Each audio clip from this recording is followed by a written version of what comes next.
राहुल गांधी ने भी इसका फैसले का स्वागत किया।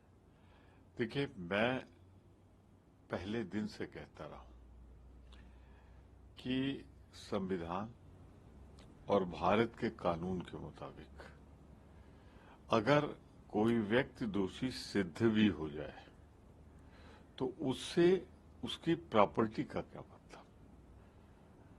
बेटा किसी अपराध में नामित होता है और आप उसके पिता की प्रॉपर्टी को बुलडोज कर देते हैं। कोई अपराधी नामित होता है, सजा नहीं हुई, आप उसको जमींदोज कर देते हैं घर को, और फिर उसमें भी आपकी न नीयत दुरुस्त है न नियत दुरुस्त है। आप करते क्या हैं कि उसमें पिक एंड चूज करते हैं, सेलेक्टिव करते हैं, और फिर आपका ये फॉर्मूला चल भी तो नहीं रहा है। जो राज्य ज्यादा कर रहे हैं वहीं अपराध ज्यादा बढ़ते जा रहे हैं, यानी कोई भय और आतंक तो इससे बना नहीं अपराधियों में। एक सूची बननी चाहिए कि किस किस के घर मात्र नामित होने पे गिराए गए। तो कोई अगर किसी अपराध में किसी का नाम आ जाए तो वो दोषी है तब तक नहीं जब तक उसे अदालत दोषी करार न दे, और दोषी करार भी दे तो उसकी प्रॉपर्टी से क्या मतलब। सुप्रीम कोर्ट ने वही जो मैं बार बार कहता रहा हूं, आज वही विचार ऑब्जर्वेशन में दिए हैं।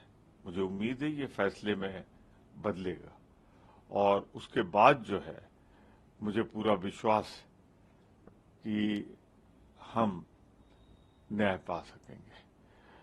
सर, राष्ट्रीय स्वयंसेवक संघ के जो अखिल भारतीय प्रचार प्रमुख हैं सुनील लांबेकर, उन्होंने कहा कि जो हमारा हिंदू समाज है सेंसिटिव इशू है, उसमें कास्ट और कास्ट रिलेशंस ये इम्पोर्टेंट इशू है हमारी यूनिटी और इंटीग्रिटी के लिए। बड़े सीरियसली इसको डील करना चाहिए, इस पर राजनीति नहीं होनी चाहिए। वेलफेयर के बारे में जरूर उन्होंने बात की, लेकिन कहा कि इसका राजनीतिकरण नहीं होना चाहिए। ये आरएसएस इसके प्रमुख वर्तमान जो है, इन्होंने झारखंड में क्या कहा था, आरक्षण समाप्त होना चाहिए, उस पर विचार करना चाहिए। ये यू टर्न क्यों है, किन परिस्थितियों में, ये एक बड़ा सवाल खड़ा करता है। मैं समझता हूं कि आरएसएस वक्त की धारा को पहचान रही है, तो एक फीलर डाल रही है या भाजपा डलवा रही है। कांग्रेस का दृष्टिकोण, इंडिया गठबंधन का दृष्टिकोण इस पर साफ है कि कास्ट आधारित सेंसस हो जाए, जिससे जो वंचित है उनको भी अधिकार मिल सके, गरीब गरीब न रह जाए और अमीरों में सारी दौलत कैद न हो जाए।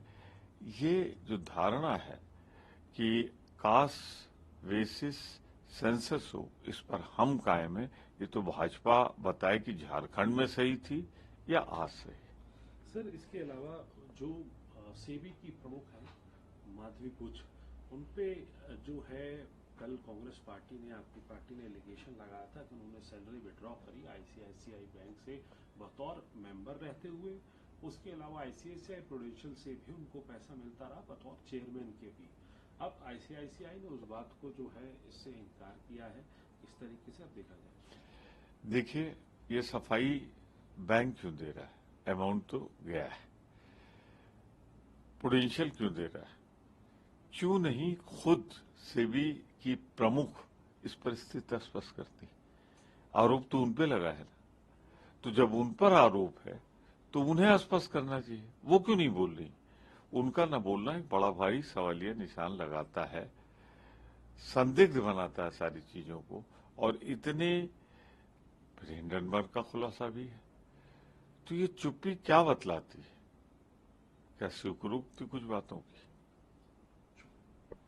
न्यूज नेशन अब व्हाट्सएप पर खबरों के ताजा अपडेट के लिए न्यूज नेशन के इस क्यूआर कोड को स्कैन करें